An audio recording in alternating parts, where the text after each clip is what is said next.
Shri Krishna, Shri Krishna, Shri Krishna, Shri Krishna. Gurur Brahma, Gurur Vishnu, Gurur Devo Maheshwaraha, Guru Sakshat Param Brahma, Tasmai Shri Gurave Namaha, Tasmai Shri Gurave Namaha.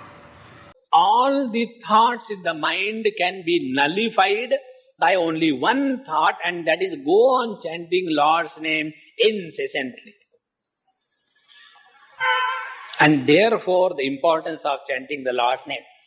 And now see what happens. When you are chanting the Lord's name, that time our mind is occupied. So thoughts are there. So it has not become laya, it is not absorbed. And therefore that mind is now no more allowed to gurgle out the guilty feelings, guilty thoughts. Because the mind is now busy with the divine thoughts. And when the quantity or the frequency of divine thoughts outwits the guilty thoughts, thereafter the guilt becomes nullified. And this is the glory of chanting the Lord's name again and again, nothing else. So, to indicate the importance of chanting the Lord's name, to purify our heart, the story of Ajamil is given in Bhagavad Mahapurana. Should I be afraid? Therefore, let me be even in the company of bad people. And thus, he had overconfidence about his goodness, about his knowledge, about his wisdom. Not knowing knowledge, goodness, wisdom is also a thought. And the bad things, they are also thought. So what we have done earlier, by constantly leading a good life, the thoughts are predominantly good. Now, the opposite thoughts, when they come, to build a building, it takes years together. To destroy a building, it doesn't take any time. If you have climbed one step and you fall, so the amount of injury you will have, note it. Experiment number 1. Then go on the second step and again fall. Sincerely. And then again note the injury that you have. And now don't go on step by step. Go on the 251st step. And while you are climbing, don't look at the step, look at the sky. And forget that after 251 steps, there is nothing. And still go ahead. And then the law of gravity will act upon you. And from that height, when you fall, but be keeping paper, pencil in your hand. You have to take the data. And when you fall down, immediately note down. Don't ask where the pencil has fallen. Only fall. So higher we go, and if we fall, the damage is more. And therefore, when we have, by leading good your life, have become very pure, clean, undisturbed, no bad thoughts, no temptations, no nothing. Now, we have become very, very vulnerable. If you have got absolutely spotless, clean white cloth, even the emissions from the truck will leave their mark. And if you have got a cloth which leaves the mark,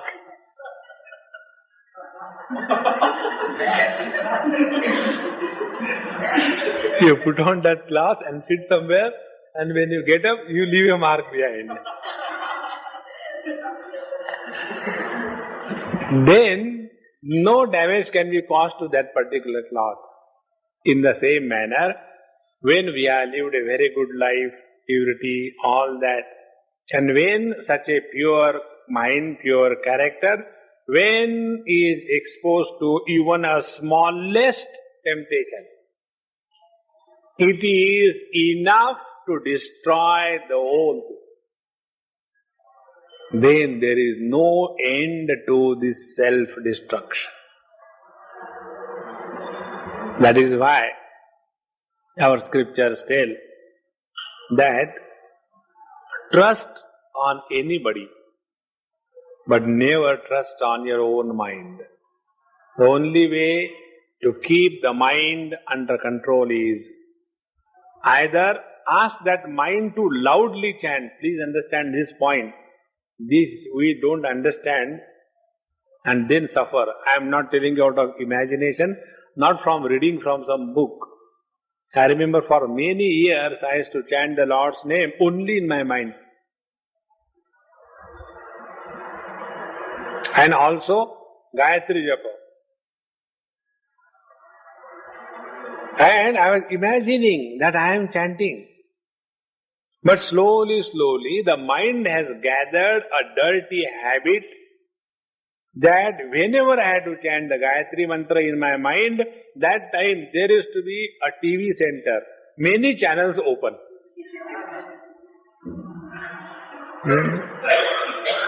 And then I was in the fool's paradise. It's not that I was. Well, whichever is the paradise around.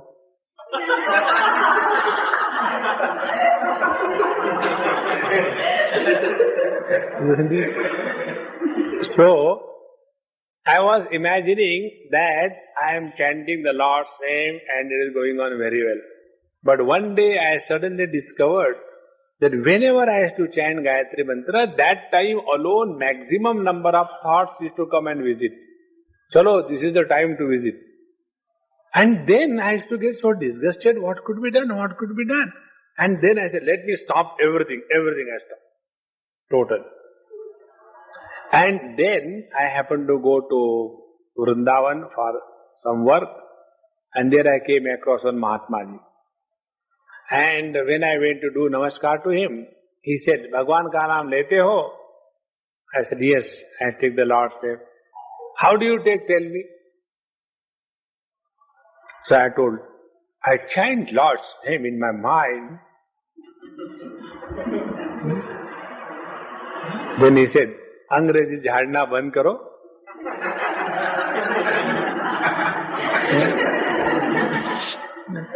Chanting the Lord's name in mind, this is not the way. Then what is the way? Take a mala in the hand, and whatever is your Ishta Japa, mantra your Guru has given, that you take. And at least for half an hour, 1 hour, sit before the Guru, Paduka, picture, your Lord, and chant loudly, Hari Om, Hari Om, Hari Om.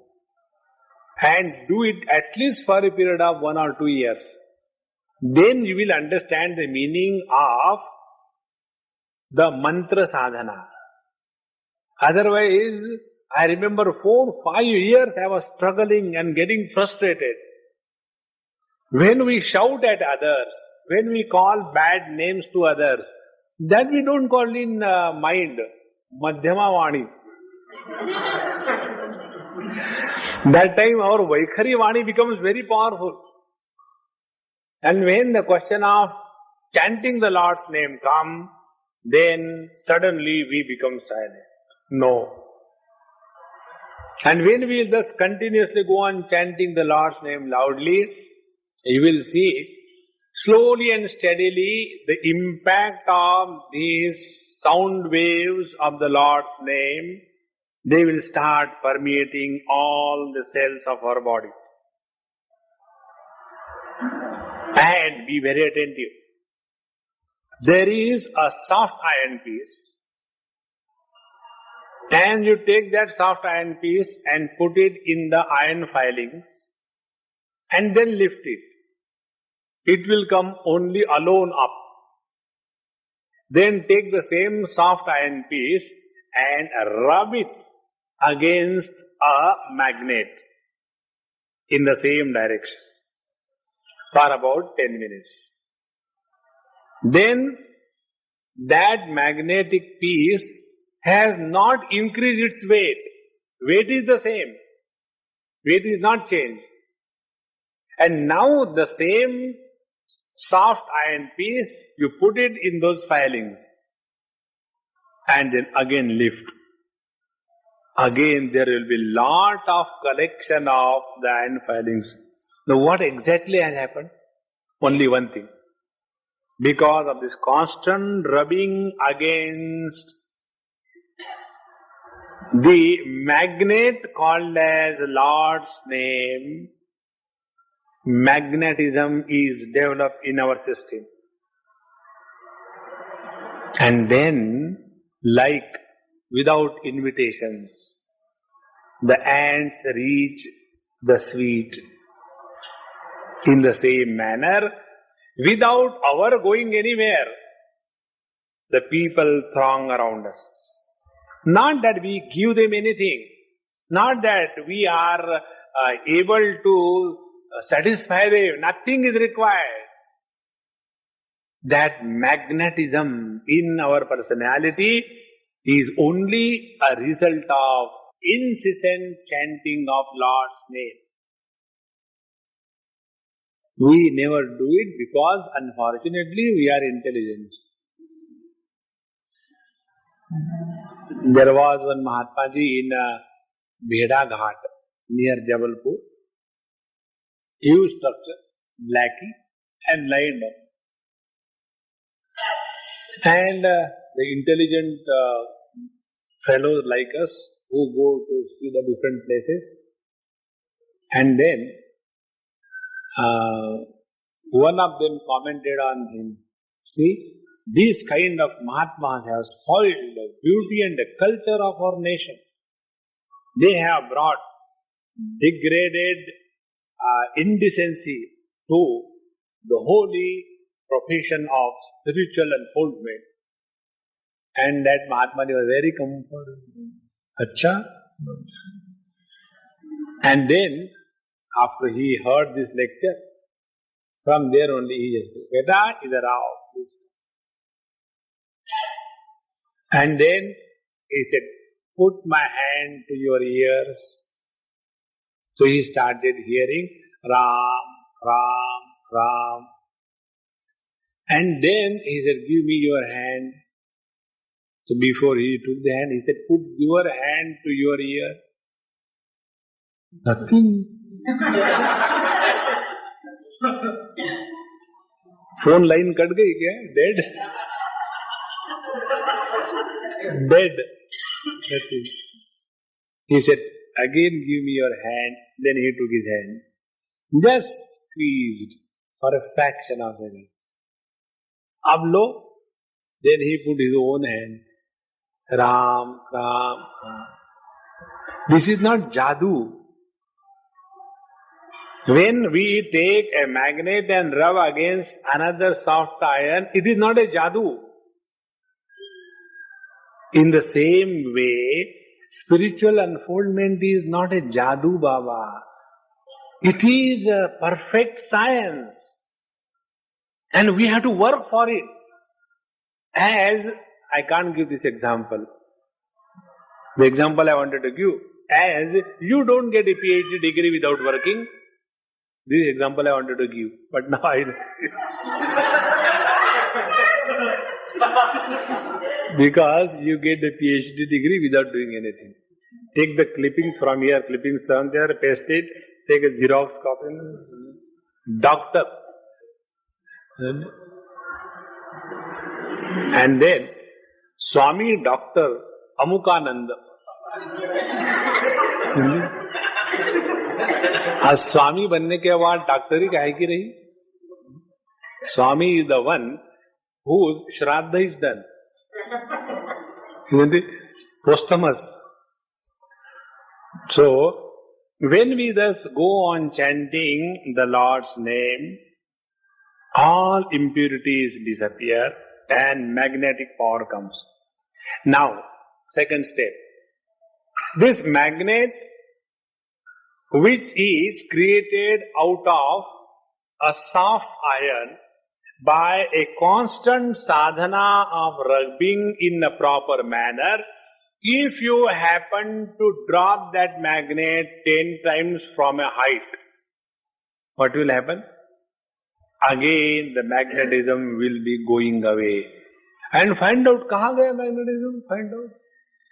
It will not go outside. It will remain unmanifest. So to bring out the magnetism in that iron piece, we have to do a very systematic sadhana. And when that magnetic piece falls very hard on the ground, all the atoms properly arranged, they get disrupted and magnetism dies away. The same thing happens. And when only iron piece falls down, nothing happens because nothing was inside. But when a magnetic piece falls down, something happens because something was inside. In the same way, this Ajamil, he was such a great person, well-read, well-studied, leading a very dignified life. Alas, one day, he took himself for granted. This is another terrible thing that we do in our life. Many times we take things for granted. Never take granted even once anything in life. This is what our Swamiji taught us. Those who have taken him granted, they ultimately suffered in life. And those who were alert with him till the last moment, never take anything granted, then only we remain alert. How he used to teach us never to take Swamiji granted? Suppose, you will feel that now I have not met Swamiji for last so many days. I will go, Swamiji will say, hey, you have not come for so many days, come on. You go and he is cold like an ice block. He won't even look at it. Then you try to do kud. And then, see, I have come all the way. Swamiji doesn't look at me. So we have taken him for granted. And I remember in Calcutta, in Delhi, because after living with Swamiji for many years, then we understood Swamiji, what Swamiji is. Swamiji is without any pre-planned existence. It is a natural expression of the reality. That is our Swamiji. So I was standing little corner, distant place in Delhi in somebody's house. So many people were sitting, our Balvihar children, school children, and Swamiji was sitting in a chair in a lawn, and Bhajan Kirtan was going on. And other our senior Swami and other people were also there, big trustees, and there a brahmachari, unwanted, so I was in a corner. That is such a joyful state, I tell you. When you are not wanted by anybody, you are happiest in life. So I was standing in a corner. Now, of all the people, Swamiji does come. And he'll come this way, that way. And he himself gets up and gives me a chair. And makes me sit next to him. And puts his hand. And everybody is stunned. Swamiji ko kya ho gaya? Isn't it? Absolutely never take him for granted. Another example I tell you, how we take things for granted and suffer. When Swamiji was leaving from Siddhavadi, in the morning at about 3 o'clock. So naturally we used to go and do namaskar to him. So at 2 o'clock I got up and finished my bath and all that, changed clothes, proper combing and all that, and big queue. So because I was a brahmachari, I went backside and did namaskar. And Swami was sitting in the chair. I was on my knees, did namaskar, and got up. Swamiji put his both hands in my dadi and started playing for about half an hour. That time I was just imagining, suppose I had not taken bath. And when you come out of the bed, your hair are, entangled, your dadi is entangled, and your mouth is not washed, and every hole is leaking. Amused, real one. Isn't it? So, this is another most important disease of our mind. Never take anything for granted, even if we have been doing our sadhana for last 100 years. Never. And when we take things for granted, the fall is determined. You have to fall in life. And this is exactly what has happened with this Ajamil. And when he came in contact with these bad people, so what? You are already the God's devotee. God will take care of you. Come on, let's have a drink. Yes, God will take care of me. Let's have a drink. What's wrong? That's also God's creation. Isn't it? And then slowly, he got lost into the abyss of total destruction. And how he was lost, how he was destroyed, that is a further story that we will see. And then, one day, he is approached by death. And then what happens? We'll see in tomorrow's episode. Om Swasti Prajabhya Paripalayantam Nyayena Margena Mahim Mahishaha Go Brahmanebhya Shubhamastu Nityam Loka Samasta Sukhino Bhavantu Kale Varshatu Parjanyaha Pruthivi Sasya Shalini Desoyam Shobharahitaha Brahmana Santu Nirbhayaha Om Sarvesham Swastir Bhavatu Sarvesham Shantir Bhavatu Sarvesham Purnam Bhavatu Sarvesham Mangalam Bhavatu Sarve Bhavantu Sukhinaha Sarve Santu Niramayaha Sarve Bhadrani Pashyantu Ma Kachid Dukkha Bhag Bhavet Asato Ma Sadgamaya Tamaso Ma Jyotirgamaya Mrutyorma Amrutam Gamaya Om Purnamada Purnamidam Purna Purnamudachyate Purnasya Purnamadaya Purnameva Vasishyate Om Shanti Shanti Shanti Harihi Om Shri Gurubhyo Namaha Harihi Om